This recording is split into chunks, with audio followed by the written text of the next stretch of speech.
सोचो ऐसे केस में अगर कोई व्यक्ति 30 दिन तक अगर अपना सीमन वीर्य को शरीर से बाहर निकालता है तो उसको बहुत सारी दिक्कत हो सकती है। मतलब ऐसे केस में उसका आंखों की रोशनी कम होना, बालों का झड़ना, हाइट रुक जाना, वजन घट जाना, या फिर बोला जाए तो फ्यूचर में बालपन का सामना करना।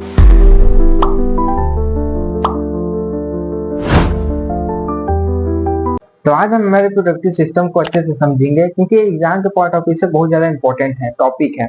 ठीक है, तो हम यहाँ से इस चित्र को देख सकते हो। ये एक मेल रिप्रोडक्टिव ऑर्गन का चित्र है, जिसको सिंपल भाषा में कहूँ तो यहाँ पर आपको विषण, हम विषण से चालू करेंगे। विषण कहाँ पर है? तो विषण ये है। ठीक है, तो अगर ये विषण है तो अब इसलिए ये जो होगा विषण कोश से ढका होगा, तो यही विषण कोश है। ठीक है, तो इसको हम विषण कोश लिख देते हैं।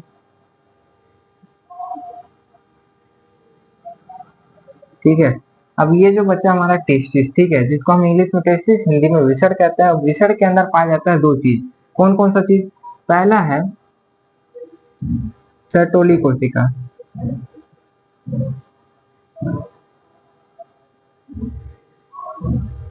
ठीक है, सर्टोली कोशिका पाया जाता है इसके अंदर। अब इस सर्टोली कोशिका का कार्य क्या होता है उसको मैं समझा दूं। तो इसके अंदर नॉर्मली बोला जाए तो जो शुक्राणु बनता है शरीर के अंदर, ठीक है, जहां पर नॉर्मली विषण के अंदर बनता है, तो वो जो होता है ना, उसको पोषण देने का काम कौन करता है? पोषण देने का काम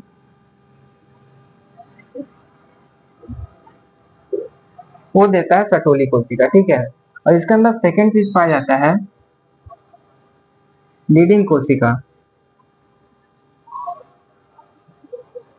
लीडिंग लीडिंग सेल लिख देता हूँ मैं, छोटे छोटे अक्षर में लिखा जाएगा। तो लीडिंग सेल क्या करता है? लीडिंग सेल करता है अंदर में जो टेस्टोस्टेरोन बनता है, जिसके जरिए नॉर्मली जो व्यक्ति होता है उसके अंदर दाढ़ी मूंछ आना या फिर उसका आवाज भारी हो जाना, है ना, एक तरीके की किशोर अवस्था आ जाना, उसी को काम करता है टेस्टोस्टेरोन, जो नॉर्मल 12, 13, 14 साल तक के आ जाता है। ठीक है, टेस्टोस्टेरोन वाला जो काम रहता है। तो ये थोड़ा कट गया, देख लेना। बाकी तीसरे नंबर में एक आता है आपका सिंपल सा एपिटीडाइमिस। ठीक है, एपिटीडाइमिस।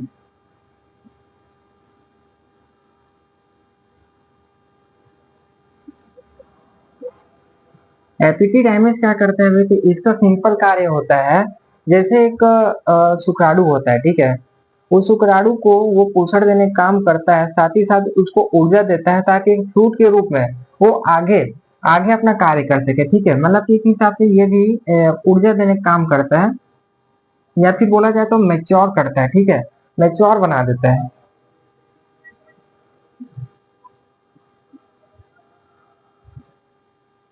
मैच्योर बनाने का काम करता है। ठीक है, अब जब एक शुक्राणु मैच्योर हो जाता है, कहाँ होता है? विषर के अंदर ही होता है ना। सबसे पहले हमने देखा विषर को, विषर होता है। विषर के अंदर से आपकी तीन चीज पाए जाते हैं। सबसे पहले सर्टोली कोशिका, फिर लीडिंग कोशिका, फिर एपिटीडाइमिस। एपिटीडाइमिस में जैसे ही जब एक शुक्राणु मैच्योर बन जाता है तब वो आगे बढ़ेगा। ठीक है, जैसे कोई व्यक्ति, है ना, अपने आप में काबिल हो जाता है तो फिर वो कुछ करने के लिए आगे बढ़ता है। ठीक है, उसी तरीके से जैसे ये मैच्योर हो जाता है तो फिर ये आगे बढ़ेगा। कहाँ से आगे बढ़ेगा? तो यहाँ पर दूसरा ऑप्शन तो है नहीं, सीधा एक नली दिख रहा है, इसी नली से होते हुए जाएगा भाई। तो उस नली को क्या कहते हैं? तो इस नली को कहते हैं, तो इस नली को ही कहते हैं शुक्रवाहिनी। ठीक है, ये लाइन को थोड़ा अच्छे से कर देता हूँ। इस नली को बोलते हैं, क्या बोलते हैं भैया? शुक्रवाहिनियां।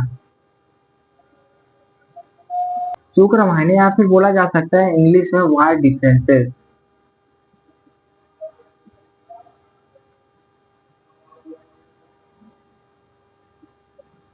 ठीक है, वायर डिफरेंसेस या फिर शुक्रवाहिनी, जिसके जरिए से जो ना मैच्योर हुआ जो शुक्राणु है वो आगे जाएगा, और आगे जाके यहाँ पर जो मिलेगा ना, इसको क्या बोलते हैं? इसको बोलते हैं शुक्राशय। कहाँ पर मिलेगा? शुक्रवाहिनी शुक्राणु कहाँ लेके जाएगा? शुक्राशय, शुक्राशय में लेके जाएगा। ठीक है, शुक्राशय, शुक्राशय।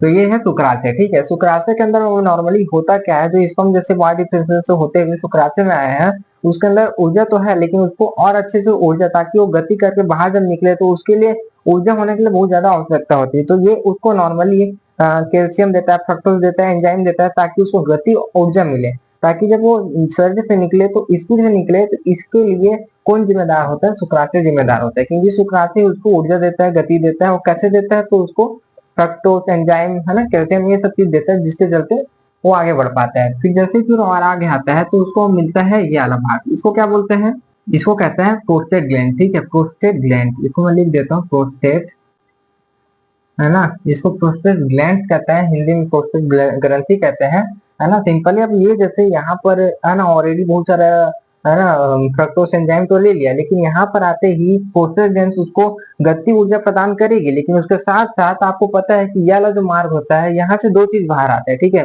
पहला हो गया यूरिन, दूसरा हो गया स्पर्म। ठीक है, अब ये दोनों चीज आता है तो दोनों एक साथ तो नहीं आ पाते हैं, एक टाइम में सिर्फ एक ही आते हैं।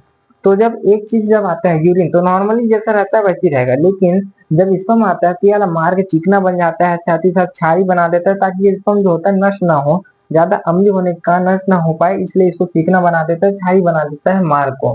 कौन बनाता है, तो वो कार्य करता है प्रोस्टेट ग्लैंड। ठीक है, ये काम करता है प्रोस्टेट ग्लैंड का। उसके बाद ये वाला आप भाग देखे होंगे, इसको बोलते हैं ब्लडर्स, है ना, मतलब एक तरीके से ये वाला भाग जो है ना इसी को बोलते हैं मूत्र नलिका। ठीक है, क्या बोलते हैं, मूत्र नलिका। ये देखो मैंने लिख दिया, क्या कहते हैं, मूत्र नलिका। तो इसको क्या बोलेंगे, तो इसको कहते हैं ब्लडर्स। ठीक है, क्या बोलते हैं, ब्लडर। ये देखिए जहां पर ये मूत्र नलिका से यहाँ पे जब आता है तो यहाँ पे इकट्ठा होता है और फिर शरीर से बाहर निकल जाता है। फिलहाल इसमें भी ज्यादा डिस्कस नहीं करेंगे, सिंपल याद रखने इसको बोलते हैं ब्लडर। फिलहाल मैं यहाँ पर शुक्राशय में क्या क्या एंजाइम होते हैं और इसमें क्या क्या एंजाइम होता है उसको बेकायदा लिख लेता हूँ, ताकि आपको देखने में आसानी जाएगा, समझने में भी आसानी जाएगा। तो ये देखो मैंने लिख दिया है ना, फिलहाल शुक्राशय में क्या क्या होता है और प्रोस्टेट ग्रंथि में क्या क्या होता है, सिंपल यहाँ पर है जैसे कि आप देख सकते हैं। और इसके बाद ये बात करते हैं, इसको कहते हैं पेनिस। ठीक है, पेनिस को अच्छे से लिख देते हैं, इसको पेनिस कहते हैं और इसको कहते हैं यूरेथ्रा। आपने नाम सुना होगा यूरेथ्रा, या फिर इसे बोलते हैं मूत्र मार्ग हिंदी में। इस तरीके से हो गया। फिलहाल इस तरीके से यही जो मार्ग होता है, इसी से हमारा जो यूरिन जो होता है और जो स्पर्म होता है सब यहीं से निकलता है ना। ये हो गया पेनिस, ये हो गया यूरेथ्रा, जिसको हम इस तरीके से समझ सकते हैं। तो इस तरीके से आप इसको आसानी से समझ आ गया होगा, उम्मीद है। बाकी अगर मैं एक सिंपल से बात कहूँ तो एकदम देखिए, जब शरीर के अंदर जो शुक्राणु होते हैं, ठीक है, इसके अंदर रहता है एक निश्चित टेम्परेचर के अंदर, है ना, जिसका टेम्परेचर 34 से 35 डिग्री रहता है, 34 से 35 डिग्री सेल्सियस रहता है। अगर इससे ज्यादा हुआ तो वो नष्ट हो सकता है, इसलिए उसको निश्चित टेम्परेचर में रखना जरूरी रहता है। लेकिन जब ये शरीर के अंदर में रहता है, बनता है, तो उसको शुक्राणु कहते हैं, इसको हम कहते हैं। लेकिन नॉर्मली जब शरीर से बाहर निकलता है तो उसको कहते हैं सीमन। ठीक है, क्योंकि उसके अंदर होता है, मैंने बताया, बहुत सारे enzyme, fructose, calcium, zinc, citric अम्ल, बहुत सारे चीजें रहते हैं, जिसके चलते जब शरीर से निकलता है तो सिर्फ है ना शुक्राणु नहीं निकलता, उसको बोलते हैं सीमन। जब शरीर से बाहर निकलता है तो क्योंकि उसके अंदर क्या क्या मिला रहता है, ये सब मिला रहता है, इसलिए उसको हम शुक्राणु ना बोल के सीमन कहते हैं। हिंदी में बोला जाए तो वीर्य कहते हैं। दोस्तों, तो ऐसे केस में अगर कोई व्यक्ति 30 दिन तक अगर अपना सीमन, वीर्य को शरीर से बाहर निकालता है तो उसको बहुत सारी दिक्कत हो सकती है। मतलब ऐसे केस में उसका आंखों की रोशनी कम होना, बालों का झड़ना, हाइट रुक जाना, वजन घट जाना, या फिर बोला जाए तो फ्यूचर में बालपन का सामना करना। तो ये सभी फेक बात है, अगर आपने ये सब सुना होगा तो ये सभी मिथ है ना। आंखों की रोशनी कम हो जाना, ये सब कैसे हो सकता है, संभव ही नहीं है। ठीक है, तो ये सभी फेक बात है, अगर आपने ये सब सुना होगा तो सभी फेक है, इसमें यकीन नहीं करना, है ना। लेकिन 30 दिन तक अगर कोई लगातार करते, ये डिपेंड नहीं करता, डिपेंड ये करता है कि कोई दिन में कितना बार कर रहे हैं।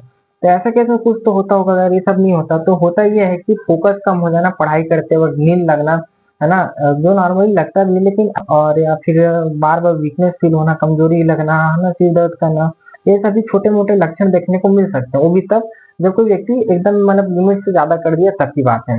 बाकी तो सिंपल से ये मेरे रिप्रोडक्टिव ऑर्गन का सिस्टम है, जिसको मैंने सिंपल भाषा में समझाने की कोशिश किया। अगर आपको अच्छे से समझ में आएगा तो वीडियो में बताना कैसा आपको ये वीडियो अच्छा लगा, हेल्पफुल लगा तो लाइक करना, बाकी चैनल को सब्सक्राइब करना। बाकी इसका जो हैंड रिटन नोट्स है वो आपको टेलीग्राम में मिल जाएगा, उसका लिंक आपको डिस्क्रिप्शन में मिल जाएगा।